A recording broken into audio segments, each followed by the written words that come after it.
नमस्कार, आप देख रहे हैं जय हरियाणा टीवी और मैं हूं आपके साथ आरती सिंह आजाद। और नजर डालते हैं सीधे भिवानी जिले की बड़ी खबर पर। भिवानी जिले का तहसील लोहारू का एक छोटा सा गांव हरियावास में जन्मे सुनील कुमार।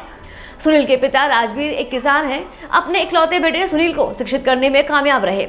2016 का वह दिन आया, सुनील को हरियावास गाँव में सरपंच पद के लिए चुना गया। फिर क्या था, गाँव को बना दिया सुंदर गाँव। एक सुंदर ग्राम सचिवालय, खेल ग्राउंड, अच्छी पाठशाला, गली मोहल्ले को कहीं भी कच्ची गली को नहीं छोड़ा। आज हरियावास गांव साफ सफाई वाला गांव है। हमारे सहयोगी ने सुनील सरपंच को 1 साल पहले फोन किया था। गांव की साफ सफाई और बढ़ते प्रगति की ओर गांव के राज जानने की कोशिश की, लेकिन किसी कारणवश सुनील सरपंच को टाइम नहीं था। एक अच्छे गांव का निर्माण करने वाले सुनील सरपंच के पास पहुंच गए। हमारे सहयोगी ने उनसे जानकारी लेनी शुरू की। तब सुनील सरपंच ने बताया कि जब वह सरपंच पद पर थे तब उनकी एज 21 वर्ष थी। युवा शिक्षित छोटे बच्चों के लिए पाठशाला को अच्छा बनाने में सहयोग दिया। जब पत्रकार ने पूछा कि आगे की राजनीति क्या रहेगी, सुनील सरपंच ने बताया कि बहल ब्लॉक से वार्ड नंबर 7 पंचायत समिति के लिए तार ठोक दी है। बीडीसी चुनाव में 3 गाँव आते हैं जो इस प्रकार हैं। खुद सुनील का गाँव हरियावास व सिद्धनवा सलेमपुर रहेंगे। सुनील सरपंच ने तीनों गांव की जनता से अपने पक्ष में वोट करने की अपील की है। अगर जनता अपने शिक्षित बेटे पर भरोसा करती है, चेयरमैन पद की दावेदारी रहेगी। हमारे सहयोगी पत्रकार कर्मवीर सासर ने हरियावास सुनील सरपंच से क्या बात हुई, देखिए। इस वक्त आप तस्वीर देख पा रहे हो जय हरियाणा टीवी चैनल के माध्यम से। अभी जो मेरा दौरा है, जो इलेक्शन का, आपको पता ही कि इलेक्शन काफ़ी 1.5 साल डिले हुए हरियाणा के अंदर पंचायती चुनाव, तो उसी इलेक्शन को लेकर के हमने जिला पार्षद वगैरह, ग्राम पंचायत के भी इंटरव्यू वगैरह करे हैं, बहुत सारे रहे। तो आज हमारी एक ख़ास मुलाकात रहेगी जो हरियावास वार्ड नंबर 18 के अंदर जो गांव आता है, और उसी गांव के अंदर बीडीसी की ताल वार्ड नंबर 7 से ठोकने वाले पूर्व सरपंच सुनील जी से हम आपकी मुलाकात कराएंगे, जानेंगे उन्हें राज पूरे। सर नमस्कार। नमस्कार। सबसे पहले तो जय हरियाणा टीम हमारे गांव में आई, हम हार्दिक धन्यवाद करते हैं, स्वागत करते हैं आपका, जो हमारी छोटे से गांव में आप पधारे। फिर आपकी जय हरियाणा टीवी के दर्शकों को हम नमस्कार करते हैं। वार्ड नंबर 7 बीडीसी के गांव हरियावास सिद्धनवा सलेमपुर के सभी नौजवान बुजुर्गों भाइयों का हम तहे दिल से स्वागत करते हैं। धन्यवाद। तो सरपंच साहब, आपसे मैं पूछना चाहूँगा कि जैसे आपने एक गांव हरियावास के अंदर अच्छा काम करके दिखाया, जो जहाँ तक हमारी लोगों से बातचीत हुई, और एक अच्छा जहाँ पर हम इंटरव्यू करें जो भी एक चमकता हुआ चंडीगढ़ बोल सकता हूँ मैं उसको। तो पहले आपके पास एक गाँव था, अच्छा प्रतिनिधि के रूप में आपने काम किया, लेकिन अब आपके पास 3 गाँव हैं। कैसे करोगे आप उसको हैंडल? देखो, स्टार्टिंग में गांव ने हमें अच्छा मौका दिया। हम बीटेक करके बाहर नौकरी कर रहे थे, गांव में आए, सरपंच बना दिया। फिर हमने पूरे गांव का अच्छा सहयोग मिला। सहयोग मिलने के साथ हम अच्छा सरकार का भी सहयोग मिला, हमें अच्छा बजट लेके आए गांव में। सबसे पहले हमारे गांव का गलियों का बुरा हाल था, गलियों का, एजुकेशन में, स्कूल का। हमारे गांव में 2 स्कूल हैं, प्राइमरी स्कूल, दोनों को अच्छे तरीके से हमने सुधार किया। फिर हमने जो भी हमारी कम्युनिटी बिल्डिंग थी, ग्राम सचिवालय, चौपाल, ग्राम सचिवालय, जो भी है ना कम्युनिटी बिल्डिंग है, हमने उसके ऊपर ख़ास ध्यान दिया। उनका मेंटेन रखा, उनको जो हमारी आंगनबाड़ी थी उनकी तरफ ध्यान दिया।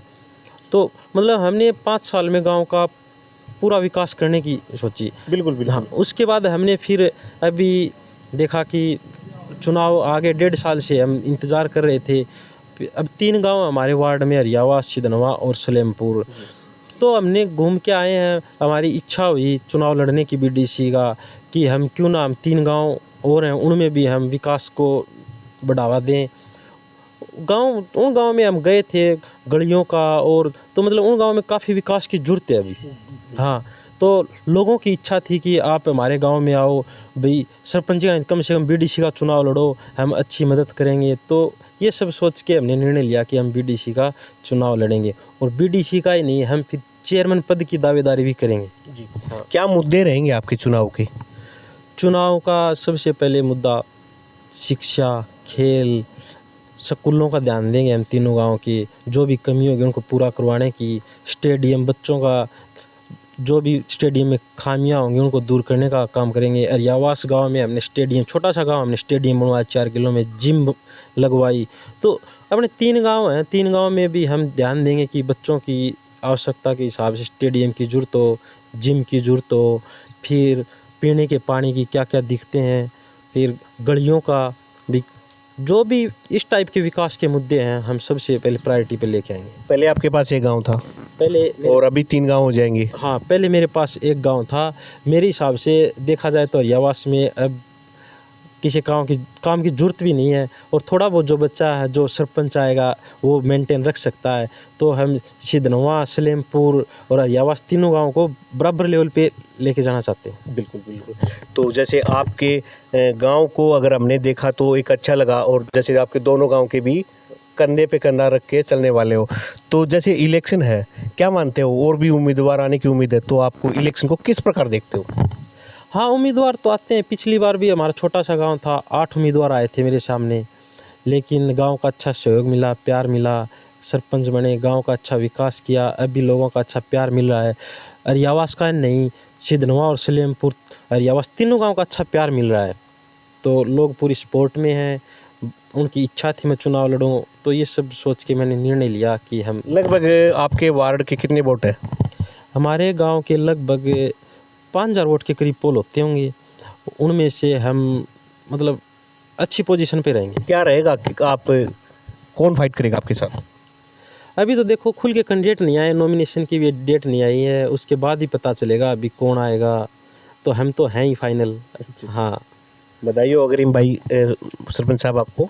हाँ, धन्यवाद। और हम आपसे रिक्वेस्ट करेंगे कि आपके दर्शकों को हमारे गांव का एक बार भ्रमण करवाएं, देखें हमारे गांव में भी एक छोटे से गांव में हर चीज़ की सुविधाएं हैं। बिल्कुल। एक बैल ब्लॉक में हमारा एक ऐसा गांव, बैल ब्लॉक नहीं है, हम पूरे भिवानी डिस्ट्रिक्ट में बोल सकते हैं कि हरियावास गांव का गंदे पानी की निकासी एक जगह होती है। नहीं तो आपको नज़दीक देखोगे कोई भी गांव नहीं मिलेगा। हम एक जगह गंदे पानी की निकासी लेके गई। हमारा कम्युनिटी सेंटर है, अच्छा भवन है, और अब भी चार्ज लेने के बाद लगभग 1.5 साल से हमारा चार्ज ले रखा है सरपंचों का, फिर भी हमने विकास कार्य में इतनी रुचि दिखाई कि कम से कम 60-70 लाख रुपए के हमने टेंडर द्वारा कार्य करवा दिए गए। और अब फिलहाल में भी हमारा जो जिम हॉल है उसका 15 लाख रुपए का उसका टेंडर लगा हुआ है। कम्युनिटी बिल्डिंग है उसका, इसमें लाइब्रेरी स्थापित होगी, ई लाइब्रेरी स्थापित होगी, जिसमें 10 लाख रुपए का इसका टेंडर रखा है। हमारा स्टेडियम है, उसमें भी आधुनिक सुविधाएं उपलब्ध करवाने के लिए 10 लाख रुपए का उसका टेंडर, मतलब 35 लाख के ऑनगोइंग चल रहे हैं, और 30-35 लाख के काम हम चार्ज लेने के बाद भी करवा चुके हैं जी। हाँ, तो जो आपके 3 गांव हैं, क्या उनसे अपील करना चाहोगे आप? मैं हमारे 3 गांव के भाइयों से यही अपील करना चाहूँगा कि एक बार अच्छे को चुने, सच्चे को चुने, सोच समझ कर चुने। बिल्कुल, 5 साल का गांव का भविष्य है, तो सोच समझ कर चुने।